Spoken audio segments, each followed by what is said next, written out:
मुसलमानों को बदनाम इसलिए किया जाता है क्योंकि उनका ताल्लुक अंग्रेजों से था। वो खास संगठन जिसने सालों साल तक तिरंगा इसलिए नहीं लहराया क्योंकि उनका आजादी से कोई मतलब नहीं था, लेकिन आज वो सत्ता में है और वो मुसलमानों को बदनाम करते हैं, करवाते हैं और सच्चाई छुपाते हैं। आरएसएस के द्वारा, मोदी सरकार के द्वारा मुसलमानों का नाम इतिहास से मिटाया जाता और छुपाया जाता रहा है। लेकिन आज की तारीख में हो सकता है फलाना और फलाने के धमाके इस वीडियो को डिलीट करवा दें, तो देख लीजिएगा, डाउनलोड कर लीजिएगा, इसको शेयर कर दीजिएगा, कोई कॉपीराइट नहीं आएगा। मोहतरम हजरात, मुसलमानों को जितना गद्दार बताया जाता है, असल में मुसलमानों को गद्दार कहने वाले खुद ही गद्दार हैं, जिनकी अम्मा ने अंग्रेजों के घरों में पोछा लगाया है। आज वो अपना कोई धार्मिक नारा लगाकर मुसलमानों को गलत बताते हैं। ऐसे लोगों के हाथों में आपको तिरंगा कभी नजर नहीं आएगा, उनके हाथ में दूसरा झंडा नजर आएगा। तो यहां से पता चल जाता है कि कौन भारत से प्यार करता है, कौन सिर्फ धर्म खेलता है, गद्दार कौन है। मुसलमानों ने इस देश के लिए क्या किया है, चंद उन मुसलमानों के बारे में बता रहा हूं। मोदी जी बर्दाश्त नहीं कर पाते, नाराज हो जाते हैं।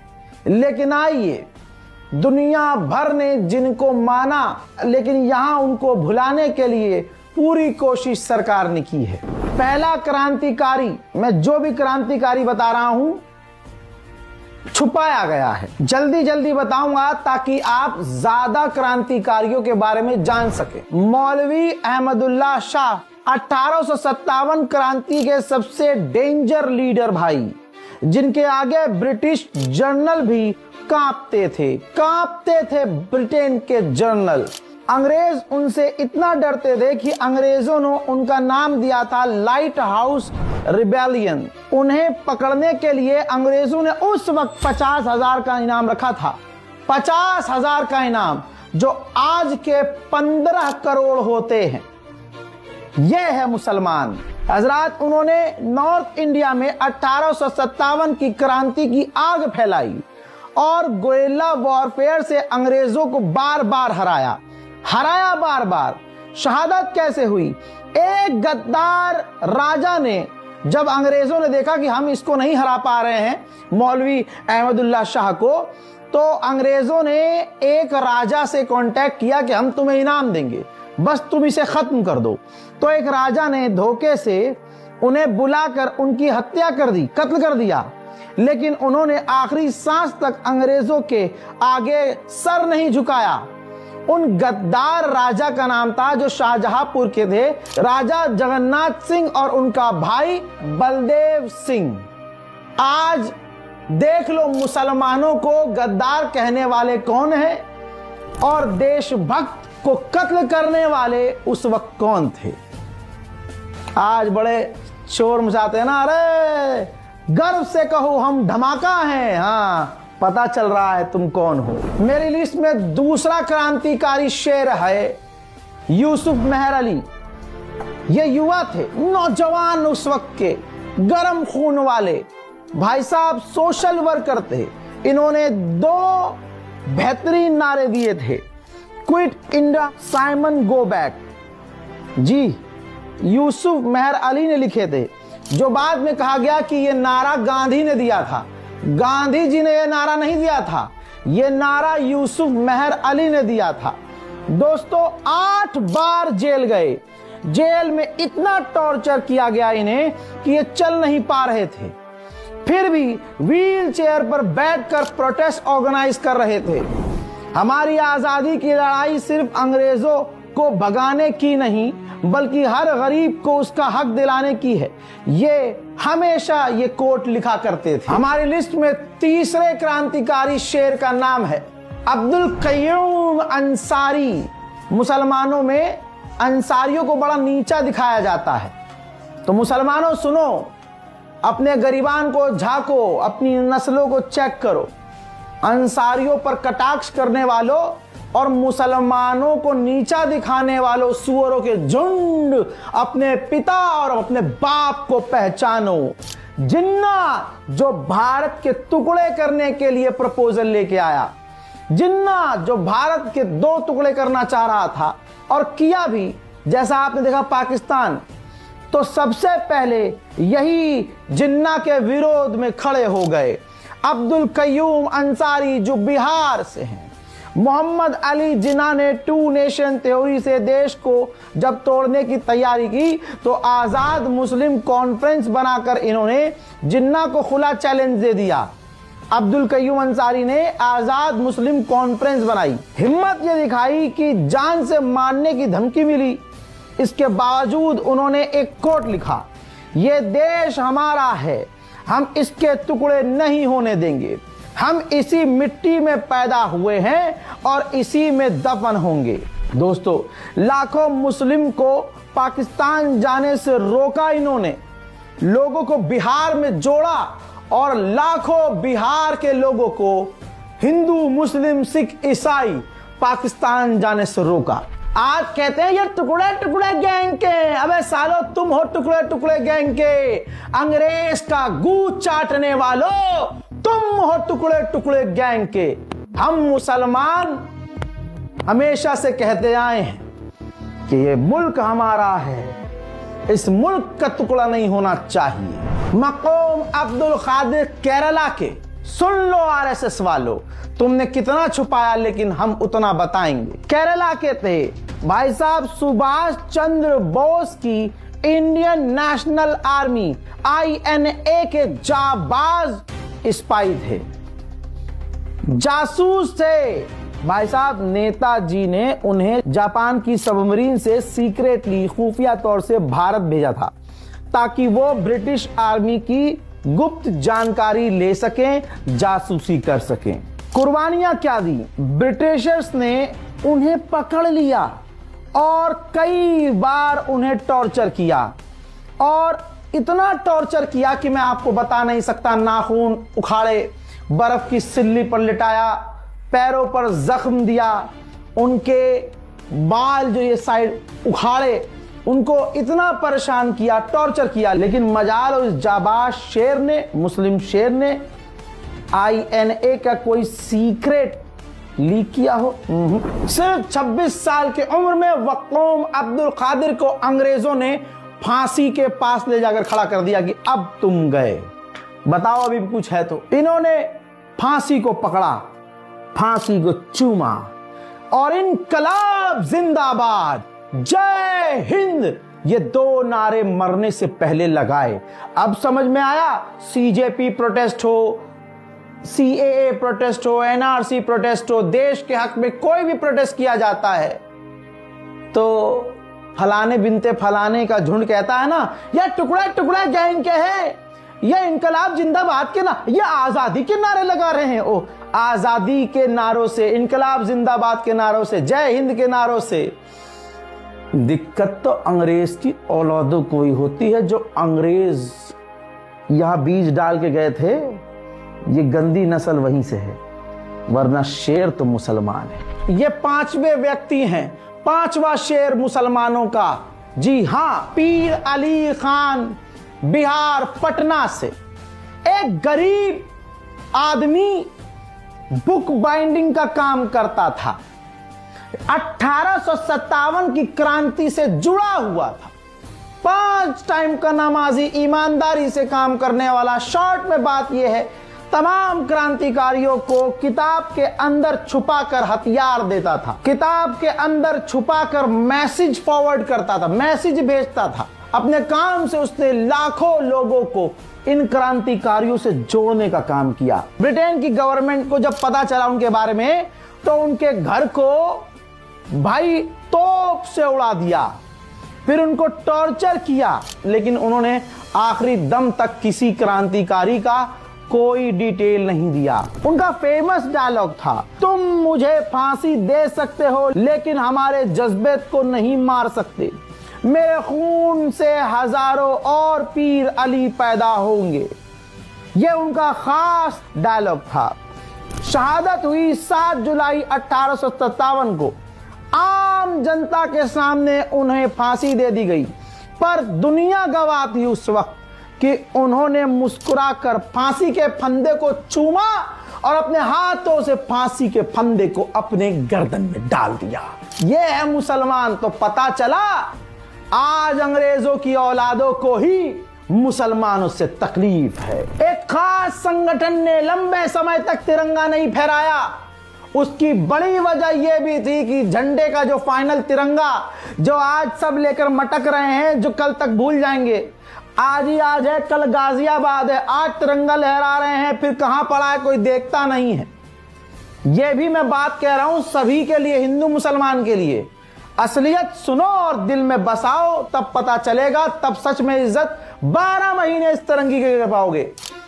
ये जो फाइनल तिरंगा आप देख रहे हैं, ये सुरैया तैयब जी जो हैदराबाद की थी, दिल्ली में भी काफी समय रही, ये फाइनल डिजाइन उन्होंने ही अपने हाथों से बनाया था। मेरे दोस्तों, सच्चाई यह है कि बहुत कम लोग जानते हैं कि जवाहरलाल नेहरू ने तिरंगे का फाइनल लेआउट तय करने की जिम्मेदारी बदरुद्दीन तैयब और उनकी पत्नी सुरैया तैयब जी को दी थी। मास्टरमाइंड का मैटर समझ लीजिए।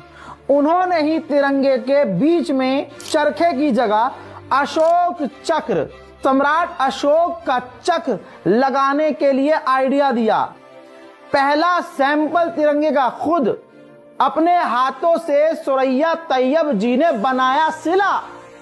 22 जुलाई 1947 को जब कॉन्स्टिट्यूशन असेंबली ने तिरंगा अपनाया तो उनका ही बनाया हुआ डिजाइन भारत का राष्ट्रीय ध्वज बना, लेकिन उनका नाम इतिहास में कहीं खो गया। मेरी लिस्ट के 7वें क्रांतिकारी को सुनिए, बिहार और बिहारियों को समर्पित।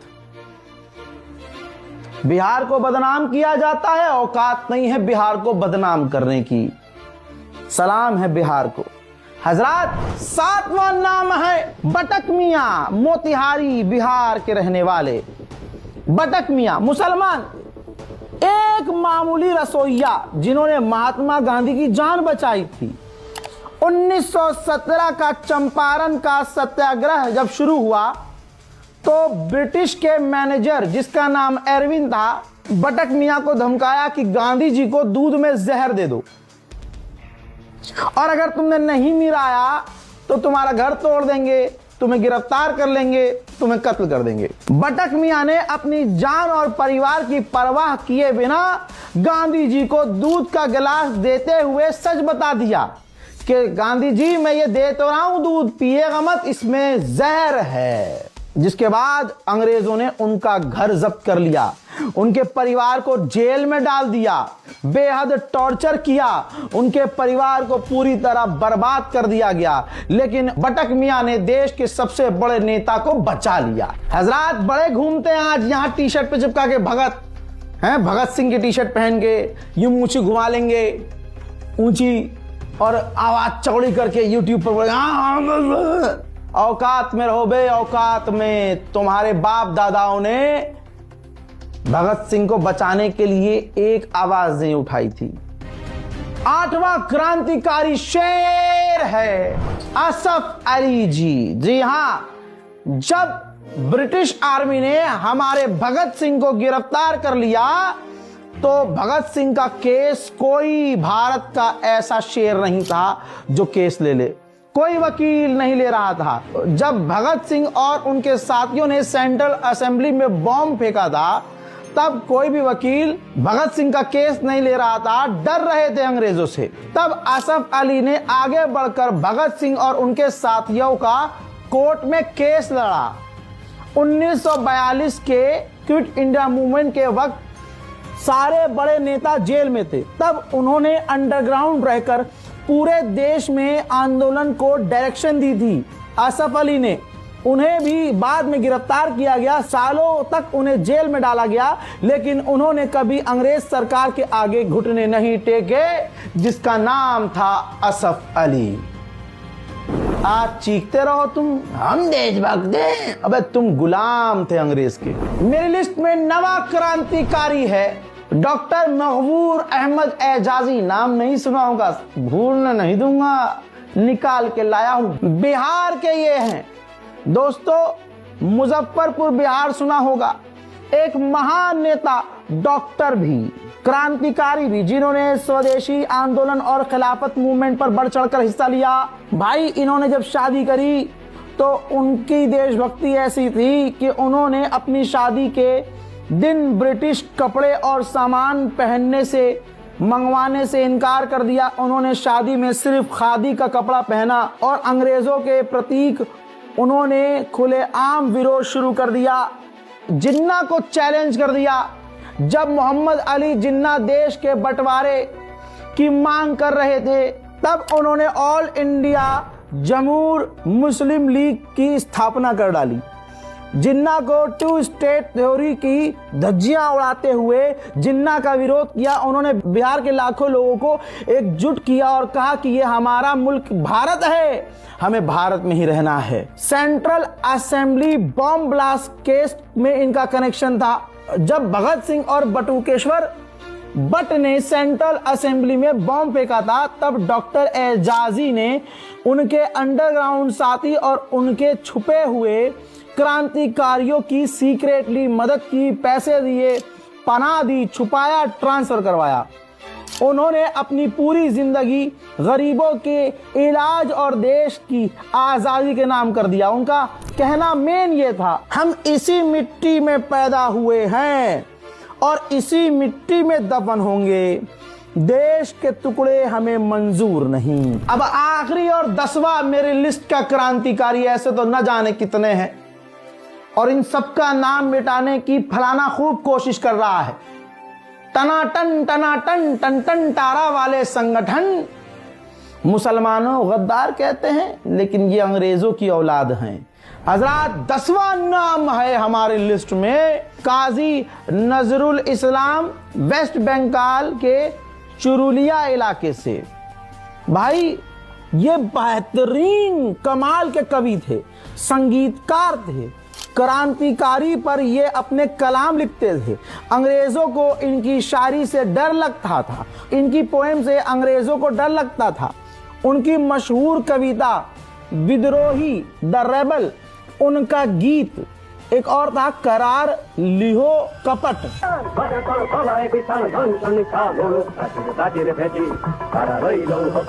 क्रांतिकारियों के लिए ये राष्ट्रगीत बन चुका था। क्रांतिकारी इसे गाकर फांसी के फंदे पर चढ़ जाते थे। इनकी किताबों को अंग्रेजों ने बैन किया, जैसे धूमकेतु। अंग्रेज डरते थे कि लोग क्रांतिकारी बन रहे हैं इसे पढ़कर। हजरत मोहतरम, अंग्रेजों ने जेल के अंदर इनको टॉर्चर किया कि अपने साथियों का नाम बताएं, लेकिन इन्होंने अपने साथियों का नाम नहीं बताया।